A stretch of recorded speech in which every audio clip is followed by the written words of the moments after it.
Vamos a comenzar con esto de la evolución y cómo es que la calidad, la higiene, eh, en forma genérica y a nivel a través de la historia ha ido evolucionando de acuerdo a los diferentes pensadores que tenemos en la historia, ¿no?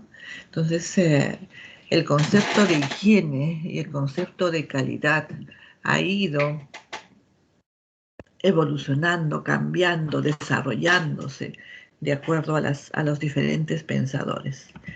Y los grandes precursores de este término, de este concepto de la calidad, ya sea en forma general a todos los aspectos de la vida y en particular al tema de los alimentos, ha pasado por diferentes pensadores y diferentes personas que han hecho posible que tengamos toda esta conceptualización de lo que es la calidad, ¿no?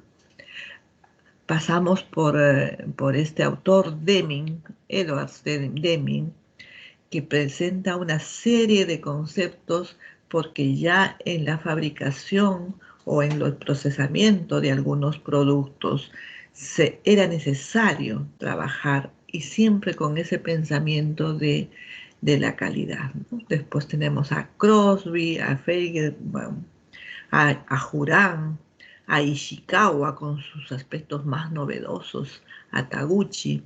Son pensadores que han hecho posible que todo lo que es calidad, lo que es higiene y lo que son buenas prácticas de manufactura evolucionen y cambien y nos den, digamos, estos conceptos fundamentales en los cuales se basa todo lo que es el sistema de calidad, ¿no?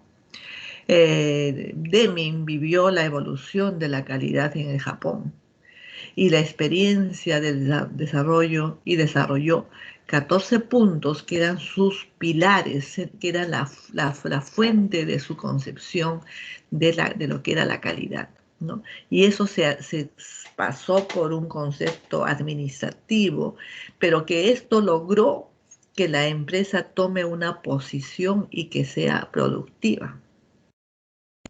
Después ya se acuñó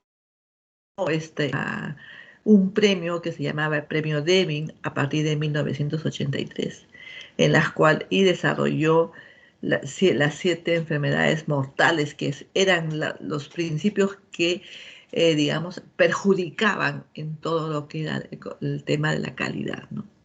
Los 14 principios que Deming propagaba y decía que cumpliendo estos 14 puntos, así como en la actualidad para hacer un control de calidad necesitamos el HACCP, que ha nacido de todas estas filosofías de estos pensadores. Este autor, Edward Deming, propuso 14 temas que eran importantes, eran los principios fundamentales, ¿no? Y decía, como primer principio, que era crear constancia en el propósito de mejorar el producto y el servicio. O sea que debemos ser constantes en tratar de que el producto sea mejor cada vez, ¿no? Era pensar y adoptar esta nueva filosofía, porque al inicio no se pensaba en esa mejora de un producto o una mejora de un servicio. Entonces era tener que adoptar esa filosofía como un segundo punto, ¿no? Fundamental para él. También era necesario en ese momento dejar de depender de la inspección en masa para lograr la calidad. O sea, no podemos estar sujetos a que estén inspeccionando en forma grupal todo, ¿no? Sino que ya estaba entrando al inicio de la concepción de que teníamos que ver los productos uno por uno, ¿no?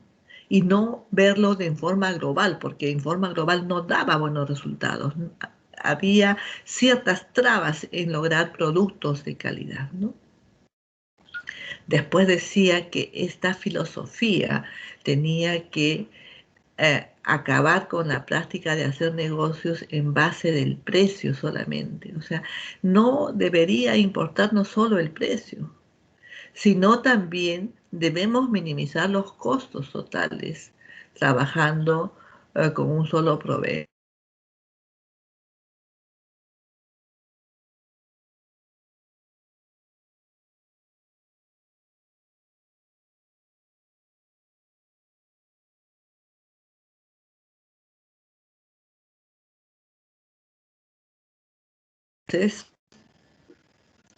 Y después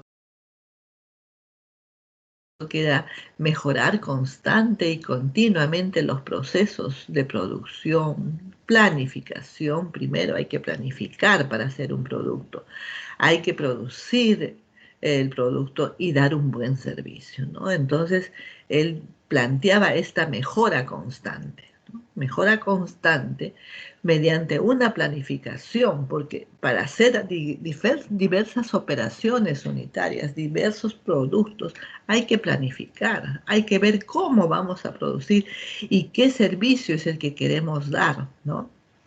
eh, Adoptar e implementar un liderazgo. O sea, hay que ser líderes en el momento de la producción, ¿no? Él decía que hay que desechar el miedo. No hay que tener miedo para hacer un buen producto, no hay que tener miedo para poder producir bien y derribar también las barreras entre las áreas y el staff. Es decir, que el jefe no podía ser mejor que un empleado o que un obrero. Había que cambiar esa filosofía, ¿no? O sea, hacer que el obrero, que la persona que está en una posición donde está haciendo el producto, donde está produciendo, no podía tener esa barrera de no poder conversar con el jefe. Al contrario, el jefe tendría que bajar para poder allanar ese sistema y poder, digamos, digamos, esa horizontalidad para poder trabajar adecuadamente, ¿no? Eliminar los eslogans, las exhortaciones y las metas para la mano de obra, ¿no? O sea, no podemos presionar a la gente que trabaja en la planta de alimentos o en la planta de cualquier índole, poniéndole eslogans, exhortando a que cumpla una meta, obligando a que, porque eso en lugar de ayudar a la producción, minimizaba y frenaba. Entonces la gente se sentía mal, no podía trabajar adecuadamente porque era una competencia entre compañeros, ¿no? Después, el otro principio fue eliminar los cupos numéricos para la mano de obra y los objetivos numéricos para la dirección. O sea, que no nos basemos en que quiero producir 100 productos y si no logro ese objetivo como sea y como dé lugar, entonces hace que la calidad se vea mermada, porque lo que quiero es producir los 100 números, sea como sea. O sea, el objetivo en ese momento era hacer tanta cantidad, pero no me importaba si estaba bien o si estaba mal, ¿no? Entonces, esas fueron barreras que él fue mirando a lo largo de la producción, fue mirando de que esas eran barreras para lograr productos de calidad. Decía que también había que eliminar las barreras que privan a las personas de sentirse orgullosas del trabajo, eliminar la calificación anual o el sistema de méritos.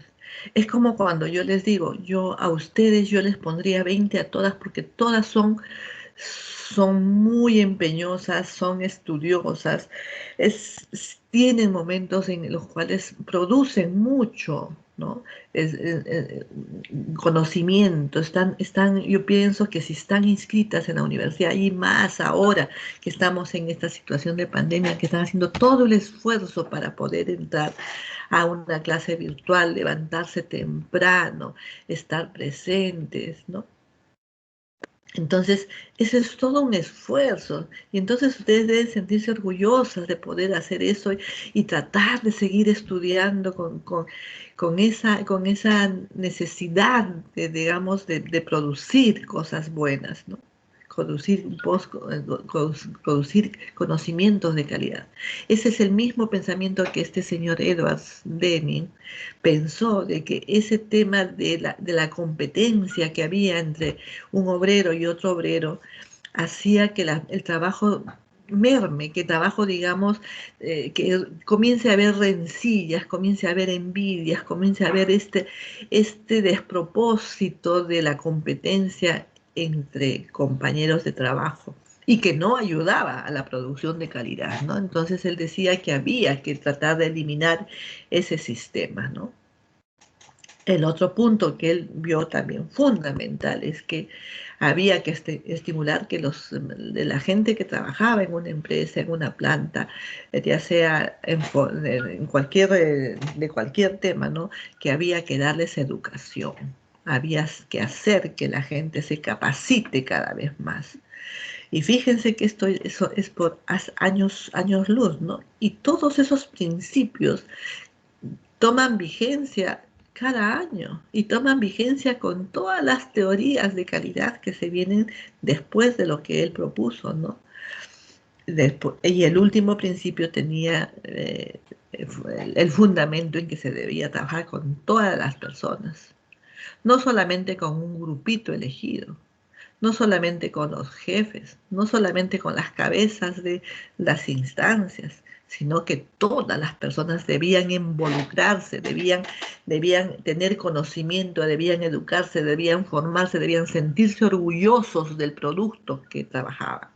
Entonces, de esa manera sí se iba a lograr una transformación en la empresa y por ende iba a lograr una producción de calidad, una producción adecuada, una producción que dé mayores frutos y mayores réditos a la empresa, ¿no? ¿Alguna pregunta hasta acá, por favor? Profesora, yo Sí, tengo más como una opinión. O sea, en realidad esos puntos que él menciona, varios ya hay empresas modernas como en oficinas que los usan. Y de hecho así es. también, o sea, ponen el contacto directo con el jefe, habla con todos los empleados. Hay, es más, hasta o sea, lugares destinados al ocio en la misma oficina para que si alguien está muy estresado puede ir ahí y en realidad funciona bastante bien porque, bueno, mi primo trabaja en una de Ujú. esas oficinas modernas y en realidad la producción que tiene cada empleado es mucho más alta a comparación de las típicas oficinas que vemos en la mayoría de veces, ¿no? Claro, claro. Entonces, imagínense Deming ya con ese principio, y Deming data pues de años atrás, ¿no? Ha sido uno de los principales primeros pensadores de la calidad. Efectivamente, sus 14 principios son usados hasta el día de hoy, ¿no? Y son principios fundamentales, ¿no? Que antes había mucha discriminación, y eso generaba mucha improductividad, generaba digamos, mucho descontento en el trabajo, mucho descontento en la forma de la relación con las personas, con los jefes, ¿no? Entonces, y esto se aplica a toda instancia, ¿no? Cuando nosotros no tenemos una horizontalidad y tenemos una verticalidad en la cual no podemos llegar a conversar con un jefe inmediato superior o con un jefe que está en el staff mucho más arriba, la situación se hace caótica, ¿no? No se puede producir, no se puede tener esa tranquilidad de producción. Gracias, Isabela. Eso es cierto. Todo esto que está acá se sigue aplicando y se siguen tomando esos conceptos, ¿no? Después pasó a esta filosofía de este gran pensador también que fue Philip Crosby. Y él propuso y decía que la calidad estaba basada en 4 principios. Fíjense un poco los acercamientos y las discrepancias con Deming, ¿no? Él decía que la calidad está basada en cumplir los requisitos, en cumplir con el sistema de calidad preventivo, o sea que había que prever. Y había que estandarizar la realización de 0 defectos. Ese fue el principio y la gran contribución de este señor Crosby, que decía que la producción no debería tener defectos. Deberíamos chequear tanto la producción que no podríamos sacar un producto que tenga algún defecto, ¿no? Y que la medida de la calidad es el precio del incumplimiento. O sea, si no cumplimos, no vamos a tener una calidad adecuada. Entonces, él también propuso 14 pasos para todo este concepto llamado 0 defectos, ¿no? Que también fue una filosofía que algunas empresas adoptaron. Entonces, la filosofía de la empresa decía es nuestro lema y nuestro eslogan es 0 defectos. Nosotros no producimos un producto que tenga algún defecto. Entonces, se basó en que había un compromiso de la dirección en hacer estos productos con calidad. Y la calidad para él era tener 0 defectos en su producción, ¿no? Decía que tenía que formar un equipo para la mejora de calidad. Entonces ya no se centraba en la comunicación con todos los docentes, con todos los, docentes, con todos los empleados, ¿no? Y formó un equipo que era el encargado de ver la mejora de la calidad, ¿no? También pensó en que había que capacitar al personal para que acepte estos conceptos de calidad, ¿no? Y por otro lado, después de la capacitación, después de este equipo que trataba y mejoraba, hacía todo lo que era la cultura de la mejora de la calidad, tenía que establecer ciertas mediciones, tenía que medir en diferentes puntos cómo iba evolucionando la calidad, ¿no? A la par que también tenía que contrastarse con los costos que esta implementación de estas mejoras, estas mediciones, me iban a generar en los productos. Entonces él se preocupaba también de los costos, ¿no? O sea, decía, si implementar esto me va a generar más costos o menos costos, ¿cómo va? Entonces ahí va la evaluación de cómo esta implementación de esta filosofía se traducía en los costos de la producción, ¿no?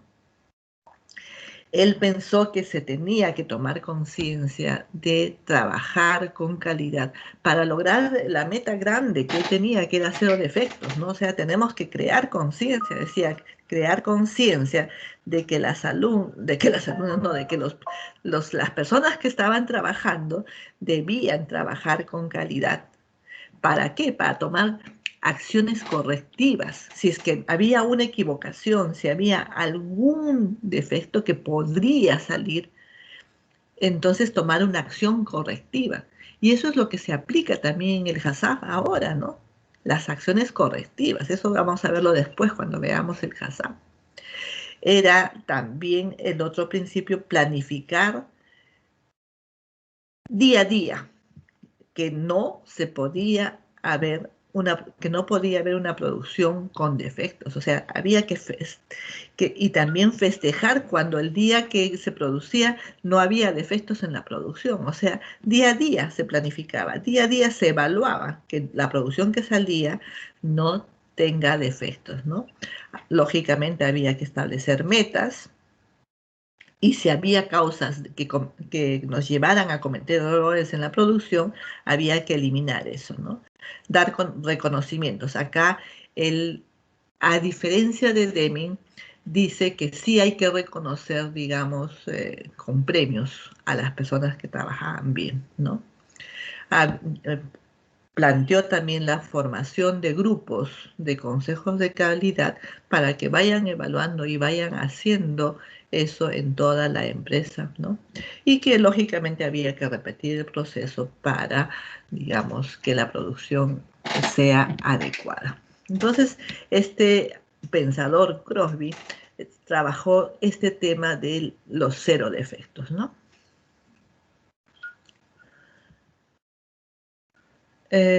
Luego viene este autor que es Feigenbaum, que introdujo un concepto y su eslogan estaba basado en el tema del control de calidad total.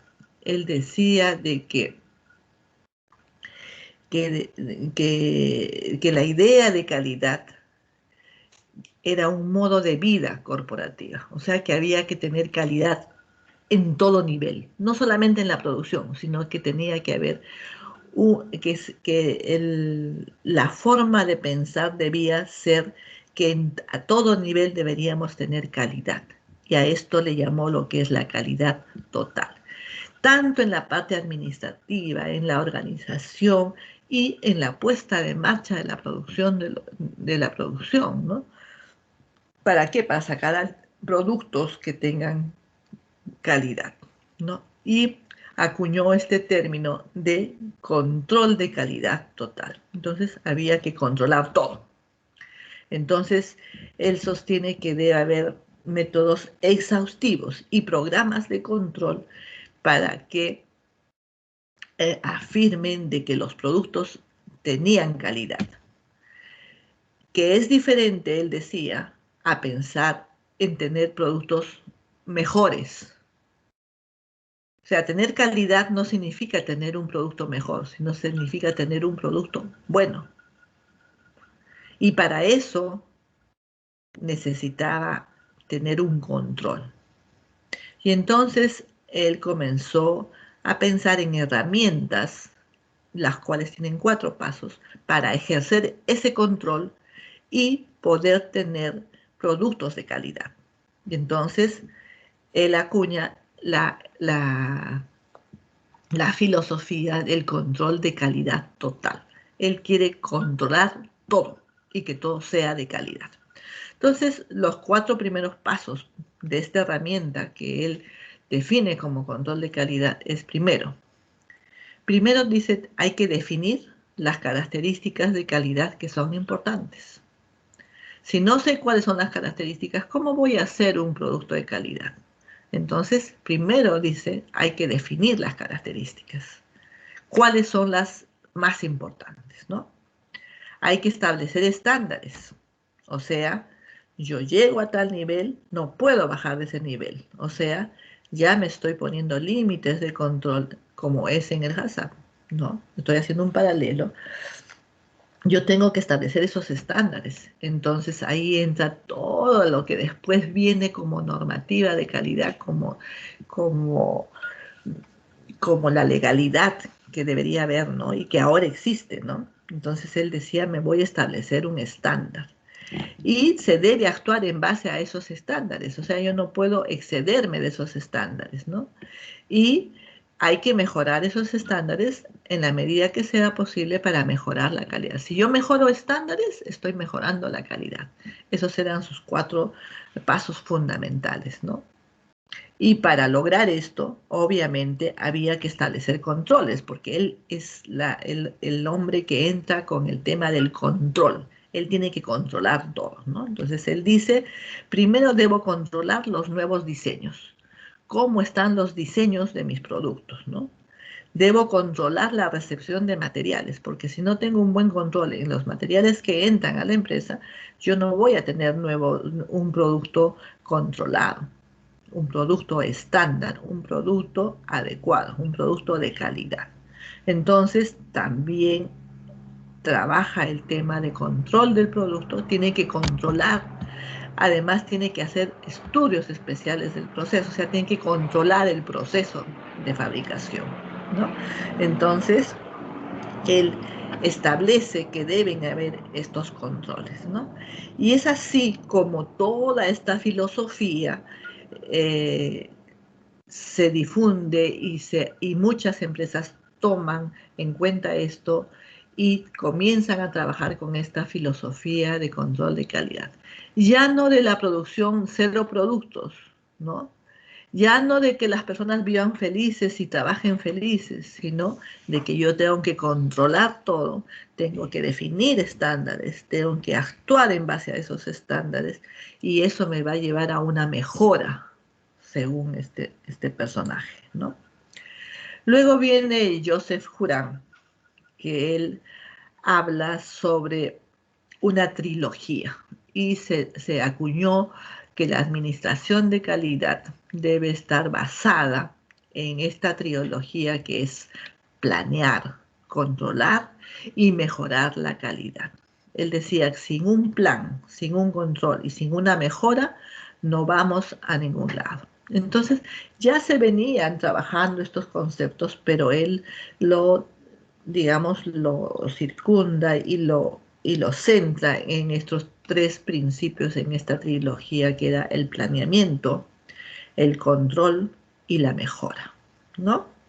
Entonces, dice que hay que tomar acciones para tener, digamos, el control de la producción, ¿no?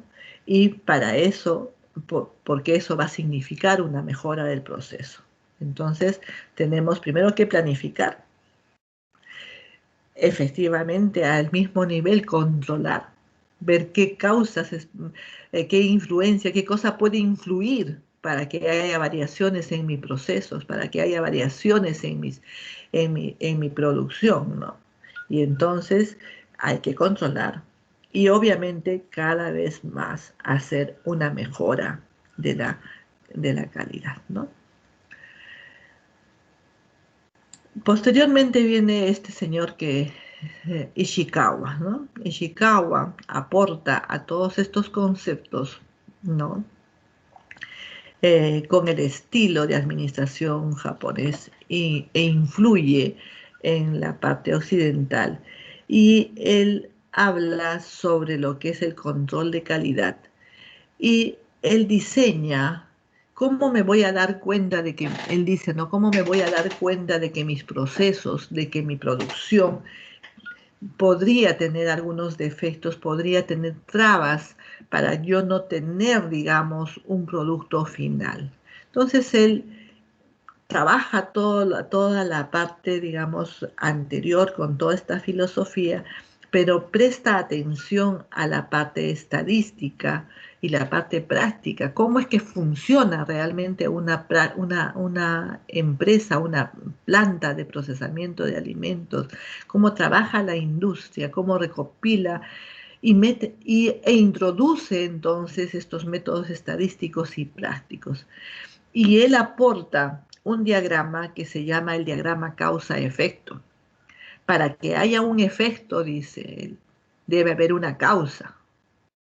Entonces entra con esta filosofía de buscar las causas y efectos, que ahora lo usamos mucho en el tema de la investigación, en el tema de hacer una tesis, en el tema de plantear nuestras hipótesis, de plantear todo el estudio, ¿no? Decimos que para que haya un efecto, tiene que haber una causa.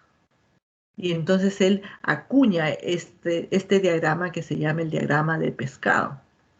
¿Por qué pescado? Porque simula un pescado este diagrama, ¿no? Donde el efecto es la cabeza y las causas que vienen de otras causas y que vienen de otras problemáticas van a ir influyendo en el efecto que va a producirse en el producto final, ¿no? Todas estas ramificaciones podrían ser las probables causas de que podría este proceso de producción tener un efecto en el producto final. Y entonces, esta herramienta sirvió mucho para hacer el análisis de qué cosas son las que influyen en el proceso de producción, de qué manera nosotros podemos minimizar esa influencia para que el efecto que se produzca en la producción sea el adecuado, ¿no?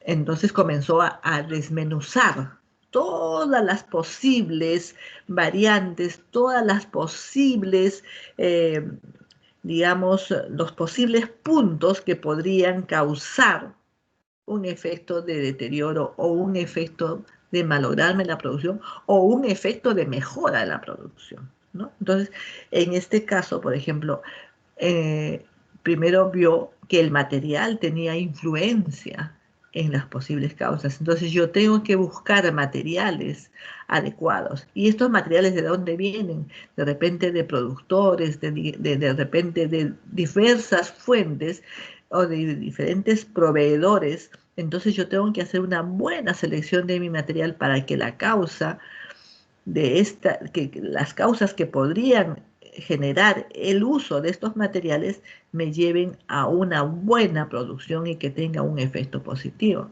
Que si yo no me preocupo de esto, el efecto va a ser negativo.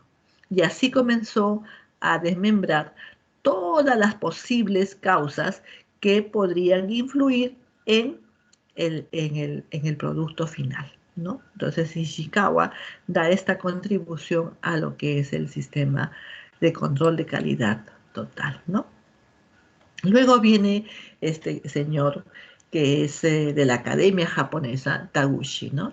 Taguchi nos dice, y él recibió el premio Nobel porque tuvo una gran contribución a la optimización industrial, ¿no?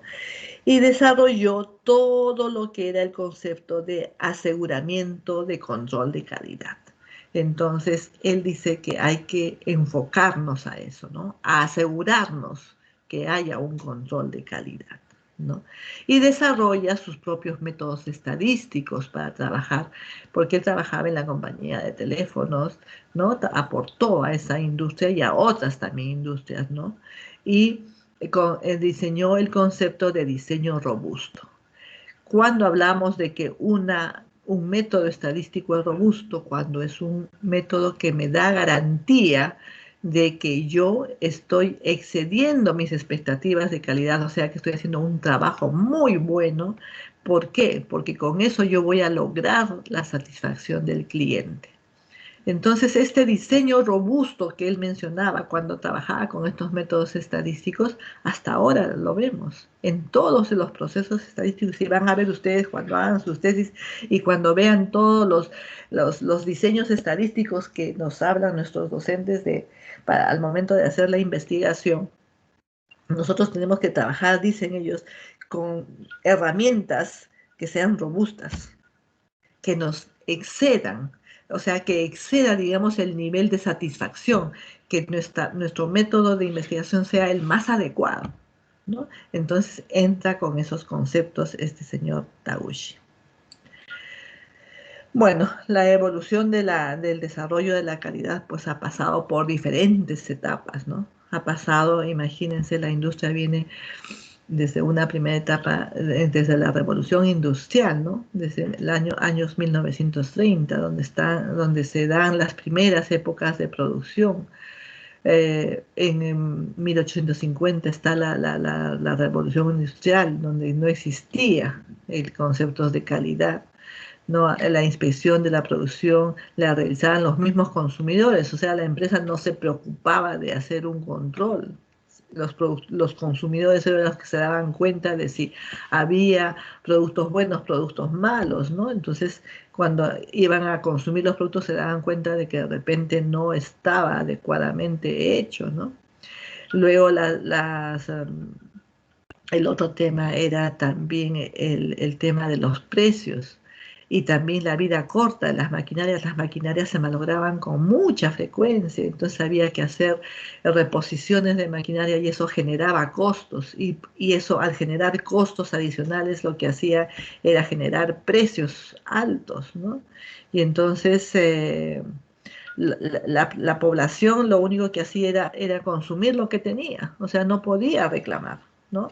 Y entonces esta ineficiencia de las plantas la sufrían los consumidores y simplemente tenían que consumirlo porque no había otra cosa, ¿no? Entonces, y uno de los temas acá, digamos, que generaba probablemente toda esta producción en desarmonía era que había mucha división del trabajo, ¿no? Entonces, cada obrero, cada persona tenía una función y no veía más allá de esa función. Entonces, las personas solo se dedicaban a ese aspecto y no veían en forma global lo que estaba pasando en la planta de producción. Entonces, esa división de trabajo hacía que también haya ineficiencias en los demás. O sea, no le interesaba a una persona lo que estaba haciendo el otro, ¿no? O sea, él cumplía con su trabajo, pero sin darse cuenta que el del costado estaba cometiendo algún error y podía ayudar a minimizar ese desperfecto. No, simplemente la división de trabajo hacía que, digamos, no se cumpla con estos parámetros, estos controles, ¿no? Ya en 1900 hay otra concepción, ¿no? Del taylorismo, esta concepción pesimista del hombre, ¿no? De la tendencia al ocio y a la vagancia, dice, ¿no? Y eso conducía a la productividad. Decían, porque yo voy a trabajar más que el otro. Yo trabajo lo que a mí me corresponde y nada más. Yo no voy a poner un grano más de arena en esta empresa porque no me interesa. Entonces, esa concepción pesimista, porque no me pagan, pues si no me pagan, ¿para qué trabajo, no? O sea, es una concepción muy pesimista que tendía a que la producción bajara, ¿no? Entonces comenzaron algunos estudios de tiempos y métodos en las tareas para eliminar esos tiempos inútiles que había de ocio en los trabajadores, ¿no? Entonces se pensaba de que el trabajador debería producir, producir, producir y que esos tiempos de ocio no nos ayudaban a la mejora de la empresa sin darse cuenta de que efectivamente eso de repente no era tan cierto, ¿no? La persona necesitaba descansar, pero en ese momento se pensaba que eran ociosos, pues, y que no producían, y que había que solo producir más. Y entonces acá, con estos movimientos, hay una división de trabajo aún mucho mayor, puntual, una división de trabajo que se profundiza y hace una separación, digamos, de los diferentes productores, de las diferentes personas, ¿no? Que traían esa concepción, ¿no? Y comenzó la inspección, ¿no? Entonces decía yo, jefe, yo dueño de la empresa, tengo que inspeccionar que mi personal trabaje adecuadamente. Y comenzaron a inspeccionar todos los productos que salían.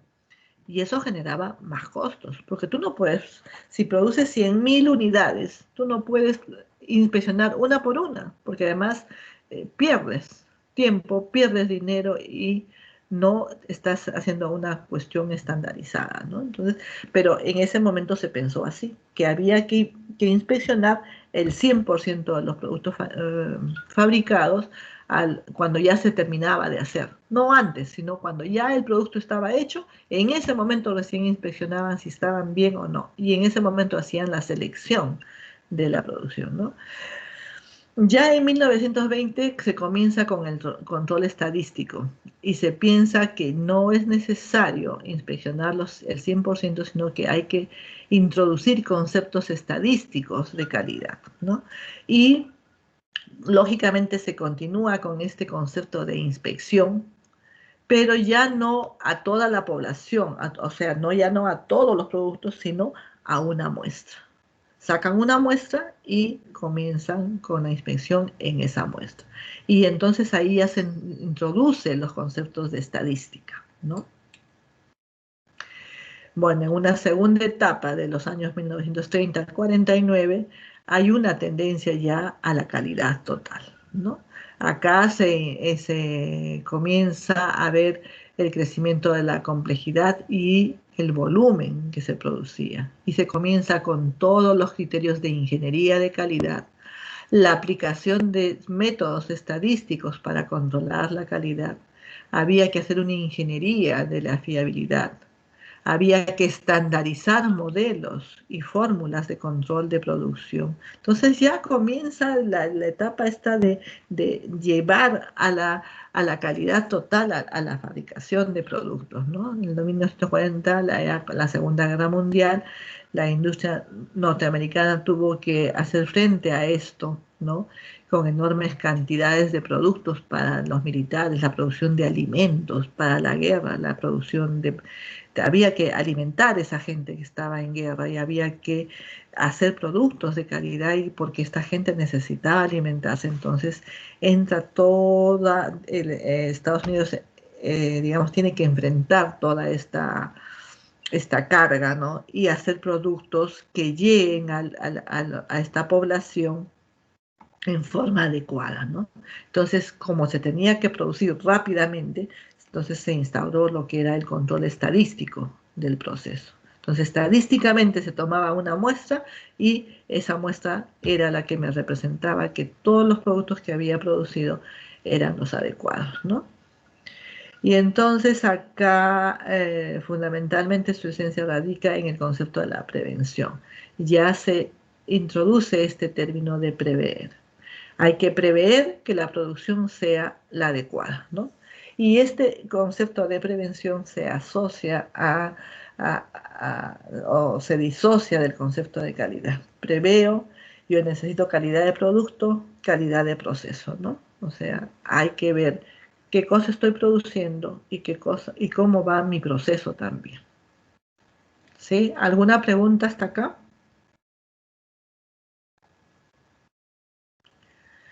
La tercera etapa, ¿no? La Unión Japonesa de Científicos e Ingenieros establecen grupos de investigación para mejorar los procesos de la calidad. Acá aparecen todos estos conceptos de Deming, de Ishikawa y de todos los pensadores que hemos ido viendo que tienen la tendencia y que tienen la influencia japonesa, ¿no?, en mejorar la calidad de los productos, ¿no? En 1951 se establece el premio Deming tanto para individuos como para empresas y se ponen, digamos, de acuerdo para ir tomando esos conceptos, ¿no? En 1960 ya todo lo que es el control de calidad total, Ishikawa, Feldman y Juran trabajan todo lo que es el control total de la calidad y lo traducen en 6 pasos fundamentales. Primero, que es determinar metas, objetivos, determinar métodos para alcanzar las metas, dar educación y capacitación, realizar el trabajo, verificar los efectos de la realización y emprender la acción apropiada, ¿no? También se introduce el concepto de círculos de calidad, ¿no? Círculos de calidad que cada empresa va a formular y que actualmente inclusive tenemos es el tema de círculos de calidad, ¿no? En una institución se formula o se trabaja o se promociona que haya un círculo de calidad que esté encargado de ver y supervisar, y este ciclo es voluntario, son las personas que voluntariamente quieren ver que la empresa o que la institución trabaje con calidad. Ellos se encargan de identificar si hay algunas dificultades, si hay algunos problemas que estén vinculados al trabajo para poder darles solución y poder llevar esta información a la parte, digamos, administrativa, a la parte gerencial, para poder que esta parte gerencial se dé cuenta de que hay dificultades, ¿no? Y este círculo de calidad hace esa interrelación entre la parte gerencial y la parte de los trabajadores, ¿no? Ya en la cuarta etapa estamos hablando de la década de los 80. En los años 70, Japón representó una amenaza para el mundo occidental porque comenzó a avanzar muy rápidamente todos sus procesos tecnológicos, comenzó a trabajar a gran escala, producía muchos productos con menos costos, los precios eran muy accesibles a toda la producción, comenzó a exportar, comenzó toda la producción japonesa comenzó a subir, digamos, sus estándares y a mandar a todos los países, ¿no? En esta época se habla que la responsabilidad de la calidad es en primer lugar de la alta dirección, ¿no? Y que esta alta dirección debe saber liderar y debe participar, y que también deben participar todos los miembros de la organización, ¿no? En esta etapa de la década de los 80 se habla de esta oportunidad competitiva. Cada uno tiene que ser más competitivo que el otro, entonces se entra en este ritmo de la competitividad, ¿no? Bueno, desde 1990 hasta la fecha ya hay, digamos, entra este concepto de que el servicio, no solamente el producto, sino que el servicio también debe ser de calidad, ¿no? Y entonces muchos productos no se venden solamente por el producto en sí mismo, sino por el servicio, la forma como me lo venden. Las personas se sienten más satisfechas cuando reciben un producto que, que me representa un servicio, que me representa una, digamos, como cuando vamos a una tienda, ¿no? Que nos atiendan bien, que yo salga contenta de comprar un producto. Entonces comienzan estos indicios de que ya no solamente se vende el producto en sí mismo, sino la felicidad que me genera comprar ese producto o acceder a ese servicio que me está brindando la empresa, ¿no? El que me lleven las bolsas al auto, el que sea bien atendida, sea atendida con una persona que sea muy amable y la cual me dé la información adecuada del producto que quiero comprar. Todo esto entra con una fuerza a partir de los años 90 y hasta la actualidad, ¿no?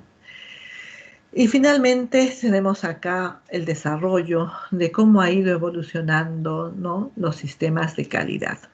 Al inicio se pensaba solamente en una inspección, inspeccionar, vigilar, ser el policía de cómo se produce, ¿no? Luego se entra con conceptos de control estadístico, controlamos estadísticamente, ya no inspeccionamos todos los productos, sino inspeccionamos estadísticamente una muestra del producto. Luego entran ya las normas ISO que hablan sobre aseguramiento de calidad. Luego hablamos sobre sistemas de calidad, ¿no? Y posteriormente ya en 2000-2010 se habla de sistema de gestión de calidad. Ya no solamente los sistemas de calidad, sino que la gestión también tiene que ver con la calidad. Y se integra, ¿no?, el sistema de gestión de calidad con la calidad total. Entonces ha pasado un desarrollo en el pensamiento por todos estos años de lo que es la calidad y lo que es la higiene en la producción de nuestros productos, y específicamente esto también se aplica a todo lo que es el tema de alimentos, ¿no? O sea, esto es una visión que tenemos que tenerla a todo nivel. ¿Preguntas? No, profesora. Contribuciones. Necesito